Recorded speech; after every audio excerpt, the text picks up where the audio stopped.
एक बड़ी खबर, भारत के टैंकर पर गोलीबारी की खबर मिल रही है। बड़ी खबर आपको देते हैं। उस टैंकर को बताया जा रहा वापस लौटना पड़ा है। भारत का एक टैंकर है, उस पर गोलीबारी हुई। पहले परमिशन इजाजत थी और उसके बाद उसे वापस लौटने के लिए कहा गया। ये बड़ी खबर है। इस खबर के बाद से भारत ने दिल्ली में ईरान के राजदूत फतेह अली को समन जारी किया है। ये भी इस पर बड़ा अपडेट आपको देते हैं। भारत के टैंकर पर यह हमला तब हुआ है जब ईरान के विदेश मंत्री अरागची यह ऐलान करते हैं कि होर्मुज खुला है। फिर परमिशन की बात भी आई है।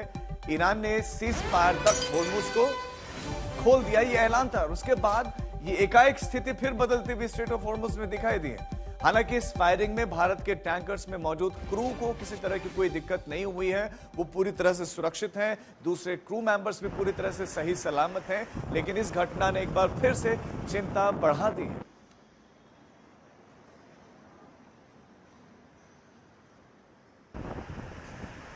हमारे साथ हमारे सहयोगी सुमित चौधरी इस खबर पर ज्यादा जानकारी के साथ जुड़े। सुमित, स्ट्रेट ऑफ होर्मुज, पहले बयान ईरान का आता है कि सारी चीजें ठीक है, हम खोल रहे हैं। एकाएक भारतीय शिप पर फायरिंग।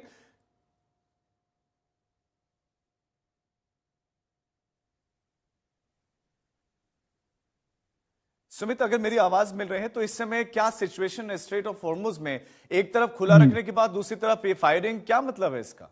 देखिए, बिल्कुल राजीव, देखिए सबसे इंपॉर्टेंट बात यह है कि स्टेट ऑफ हॉर्मुज को लेकर जब राष्ट्रपति डोनाल्ड ट्रंप ने ये कहा कि अब स्टेट ऑफ हॉर्मुज पूरी तरीके से खुल जाएगा, किसी तरीके की वहां पे आवाजाही बाधित नहीं होगी और ईरान से हमने बातचीत मनवा लिया। मुझे लगता है कि शायद यही परिस्थितियां थी जिसने ईरान को और ज्यादा भड़का दिया, क्योंकि ईरान शुरू से कहता है कि वो सीज फायर को अपनी शर्तों पर करेगा। वो लगातार अपनी शर्तों पर करना चाहता है और लगातार अपने लोगों को ये कह रहा है कि इस जंग में हमारी हमारी जीत हुई है। उसके बाद डोनाल्ड ट्रंप की तरफ से ये कहना कि देखिए, अगर आपने स्थायी रूप से सारी चीजों को नहीं माना तो फिर सीज फायर आगे एक्सटेंड नहीं करेगा। मुझे लगता है कि हमारे ईरान को इस बात को लेकर बहुत ज्यादा वो था कि देखिए, डोनाल्ड ट्रंप इस बातों को ऐसे क्यों कह सकते हैं। और शायद उसी वक्त जब ये सारे के सारे चिप, क्योंकि उसमें सिर्फ भारतीय टैंकर्स नहीं थे, उसमें कई और भी मुल्कों के टैंकर्स थे जो लगातार उस इलाके से गुजरने की या फिर उस इलाके को पास करने की कोशिश कर रहे थे। उसी समय स्टेट ऑफ हॉर्मुज को एक बार फिर से ब्लॉक करने के लिए या फिर उसको बंद करने के लिए ईरान की तरफ से कहा गया। आईआरजीसी की नेवल कमांड की तरफ से कहा गया कि देखिए, हमने एक बार फिर से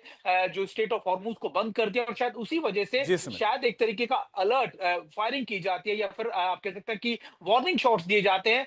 उसी समय ये वार्निंग शॉट्स का फायर किया गया। हालांकि देखिए, अभी और भी चीजें हैं आधिकारिक रूप जी, से जो ईरान को बताना है कि आखिरकार उसने भारतीय जहाजों पर जिन पे दो झंडे जो भारतीय तिरंगे लगे हुए थे, उसके बावजूद फायरिंग क्यों की गई, आखिरकार वो वार्निंग शॉट्स थे या जानबूझकर बड़े ठीक अटैक है। रोकने के लिए किया गया। ये अभी कई चीजें हैं जो आनी बाकी है राजीव।